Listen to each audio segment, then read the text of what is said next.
Hello guys, so napansin ko lang sa mga solo player kagaya ko. Matataas ang matches nila pero hindi naman gaano kataasan ang win rate. Yung tipong mataas ang matches sa isang hero. Yung win rate naman nasa 50% pataas, 60%.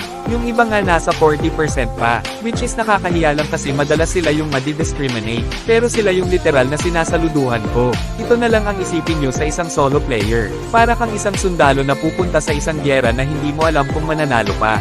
Yun yung player na mas pipiliin gamitin ang main hero nila para lang buhatin ang mga dark system. Minsan natatalo pa kaya hindi mo na maisip na pahalagahan pa ang win rate mo. Minsan kapag ginamit mo pa ang best hero mo ito na ang pidapidang random. Isipin nyo na lang guys ha, may posibilidad na hindi lang kalaban nyo ang makakalaban nyo, kundi ang mga naging kakampi mo. Paano ko nasabi guys? Kasi kung sino pa yung magiging kakampi mo sila pa yung manghuulol sa'yo. Kaya sa mga feeling gods dyan guys na kung makapaglait sa mga solo player ay wagas. Sana subukan nyo muna mag solo, hindi yung puro asa kayo sa kakampi nyo